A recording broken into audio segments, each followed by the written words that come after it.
The worst mistakes in prison do not usually look dramatic when they begin. They look small, almost ordinary. And by the time you understand what they cost, you have already paid for them twice. My name is Leonard Pike. I am 82 years old, and I have lived long enough inside these walls to learn that danger does not always come at you with its hands up.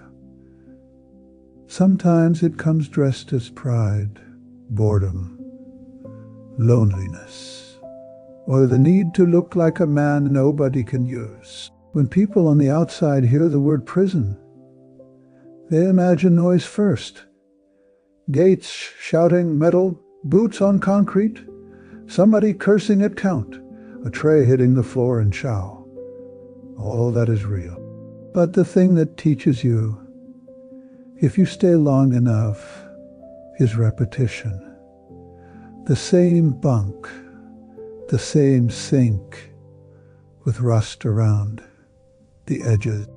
The same walk to chow, the same faces, watching everything without seeming to watch at all. That kind of place turns a man into his habits. Good ones will keep you steady. Bad ones will put you in a corner before you realize you have walked there yourself. I did not come in here young. I was already 59 when I got sentenced, old enough to think I understood men, old enough to think I could read a room, old enough to believe that if I stayed respectful and minded my own business, the place would return the favor. I was wrong in more ways than I care to admit. I learned slowly, and slow is expensive in prison. The first mistake I made was talking like every silence needed to be filled. I was scared when I got here, though I would not have used that word then. I would have called it staying alert. I would have called it finding my footing. What it really was fear with a straight back. I told too much of my story too fast. Not just the case, though that was foolish enough. I told people where I used to work, what kind of truck I drove, how many years I had been married, how my younger brother used to send money to our mother after my father died. I spoke like a man introducing himself at church. I spoke like a man introducing himself at church. I thought being open made me seem decent. In here, it mostly made me readable. I remember one afternoon, in intake, sitting on a steel bench that was bolted to the wall, trying to act calm, while a younger man with tattooed hands asked me questions in a soft voice. He nodded at the right places, like he cared. Asked where my people were. Asked whether my family still came around. Asked whether I was the kind of man who kept money on his books or the kind who liked to stretch things thin. I answered more than I should have because he made it feel impolite not to. 3 days later, another man I had never spoken to told me, almost word for word, how often my wife planned to visit and what county I was from. That was the first time I understood that information moves through prison faster than a rumor should. I had handed mine over with both palms open. The second mistake came from not understanding the price of a favor. A bar of soap, a soup packet, a stamped envelope, a phone minute, a sharpened pencil. All of it can arrive looking harmless. A man offered me instant coffee my second week because I was standing at the hot water urn with an empty cup and probably looked as lost as I felt. I thanked him and took it. The next evening, he asked if I could save him a seat near the television. Then he asked if I could hold on to something for a night because his cell was getting tossed. Then he asked why I was acting strange when he had been good to me. That is the trick. The debt grows faster than the favor did. You think you accepted coffee. He thinks he purchased access. I gave the thing back before lights out and told him I was not holding anything for anybody. My voice shook more than I wanted it to, and he smiled at that, which was worse than if he had shouted. He leaned close and said, I should be careful not to forget who had helped me. For 2 weeks after that, I took the longer route back from Chow and kept my eyes down in the shower line. Nothing came of it beyond hard looks and a shoulder bump in the corridor. But I understood something important. In prison, if you cannot pay for a thing in full, right then, with no strings attached, you are better off doing without it. The third mistake was pride, and that one nearly got me hurt. A man arrives in prison afraid of looking weak, especially if he is older. Your body already tells on you. Your knees ache getting off the bunk. Your hands are slower with buttons in the morning. You stand up too carefully after rest. I decided early on that I would not give anybody the satisfaction of seeing age on me.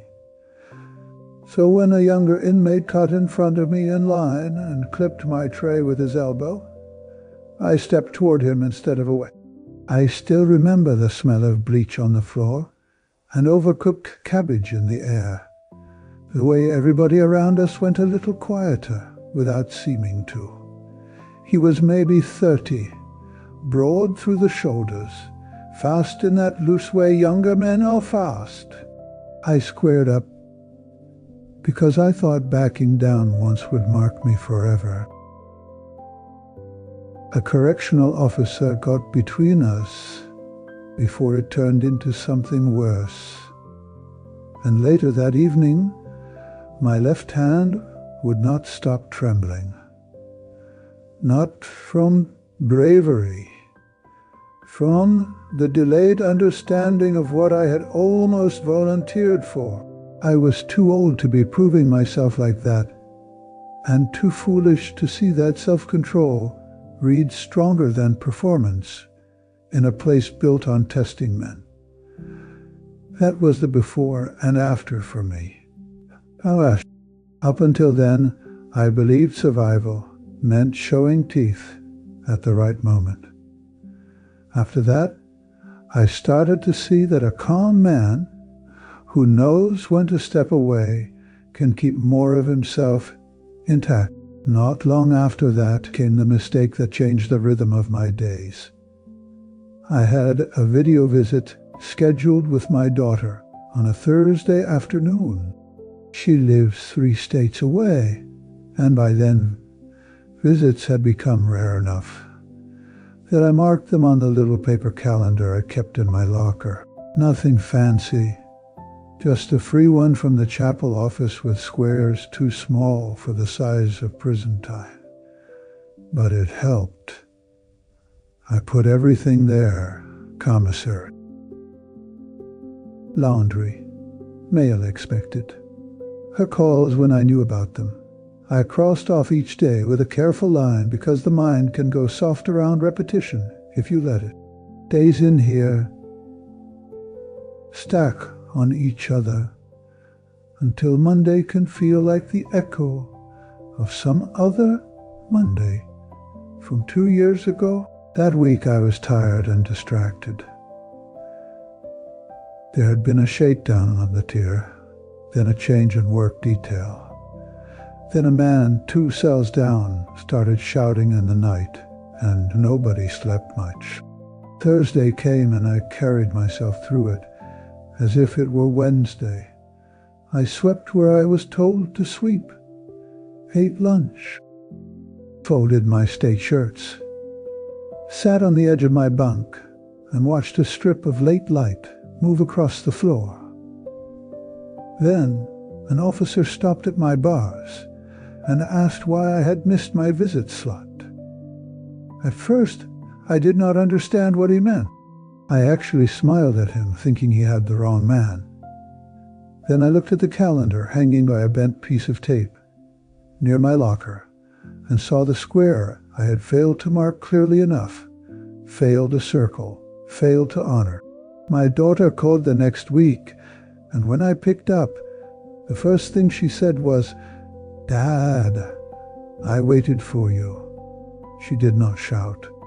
That would have been easier to absorb. She just sounded tired. The way people do when they have made room in a crowded life, and the room goes unused. I apologize, but the apology felt thin to me even as I said it. In prison, you learn that forgetting something important does not stay inside your own head. It lands on somebody else's day. That was the moment I stopped treating time like an endless gray fabric. I began using that calendar like a lifeline. Bigger marks, darker ink. I checked it in the morning and before count at night. A small thing, but small thing, are often what keep a life from slipping. The fourth mistake was drifting too close to business that had nothing to do with me. Prison has its own weather, and part of that weather is other people's schemes, contraband, gambling, quiet deals in corners, arguments that begin with a card game and end with 3 tiers of tension. A man can tell himself he is not involved because he is only standing nearby, only passing a message, only keeping one ear open for movement on the range. That is how I talk to myself. When 2 men I knew from laundry started using the empty table near mine in the day room to whisper over folded paper, I was lonely, and that matters more than most people understand. Loneliness makes bad company feel like inclusion. I liked being nodded to. I liked that somebody saved me a chair. Then one afternoon, an officer came through faster than usual, and the room shifted in that unmistakable way a prison room shifts when trouble is about to be uncovered. One of the men stood up too quickly. The other looked straight ahead. I felt my own stomach drop because I knew in that instant how it would look to be seated with them, to have their names linked with mine in somebody's report, to be asked questions I had no clean answer for, except I was there because I wanted to belong somewhere. Nothing was found on me. I was not charged with anything. But afterward I moved my seat and let those nods go unanswered. I learned that proximity is its own kind of participation in a place where everybody is judged by patterns more than explanation. The fifth mistake took me the longest to understand because it felt on the surface like kindness. I used to think every problem needed my opinion if I was close enough to hear it. A younger man missing home. 2 cellmates barely speaking. Somebody angry after mail call because no letter came. I would lean in with advice, with little warnings, with stories from my own life dressed up as guidance. It made me feel useful. It also placed me inside tensions that were never mine to carry. Once I tried to calm a disagreement over a borrowed radio by telling both men how to settle it like grown men. One of them turned on me so fast it was like a light switching. He said nobody had asked for my wisdom. He was right. I had confused age with invitation. That habit came from the life I lived before prison. I was the man in the family who liked to handle things. I paid bills, fixed sinks, kept spare keys on a hook by the back door, thought usefulness was the same as love. In here, that instinct can make you intrusive, and intrusive can become dangerous. The safer path is narrower. Be polite. But be clear. Offer respect before opinion. Let other men keep ownership of their own mess, unless someone with real authority asks for your account. Boundaries are not coldness in prison. They are structure. Without them, every day starts leaking into other people's anger, debts, pride, and foolishness until you are no longer sure what belongs to you. I do not mean that I turned into some perfect monk after learning all this. I still had bad days. I still snapped sometimes. Still felt the old urge to explain myself too much. Still caught myself watching the wrong conversation too long. Change in prison is not heroic. It is repetitive. I began keeping my area cleaner. I stopped accepting anything I could not replace on my own. I kept my words shorter. I wrote dates bigger on the calendar. I sat where I had a clear view of the room, and no reason to be there besides reading my paper or finishing my coffee. I learned a man can be courteous without being available. There was a counselor here, a patient woman with gray at her temples, who ran a re-entry group I did not even qualify for yet. And one day after class, I told her I felt foolish for needing rules at my age. She said, "Rules are how you keep your dignity." That stayed with me because dignity is one of those words people misuse. They think it means toughness or silence or never apologizing. Sometimes dignity is much plainer than that. Sometimes it means remembering your own appointment. Sometimes it means walking away from a conversation before your loneliness volunteers you for something you do not want. Sometimes it means saying no without decoration.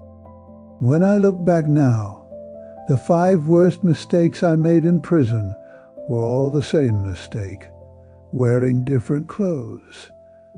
I kept reaching outward before I had steadied myself inward.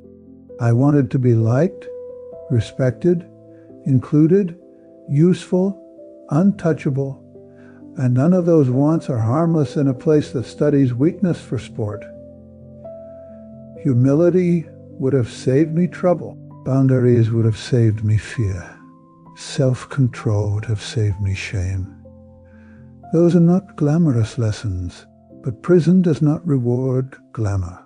It rewards steadiness. I still keep a calendar, not because I think ink can control time, but because it reminds me that a day is a real thing and not just another slab of sameness to be carried.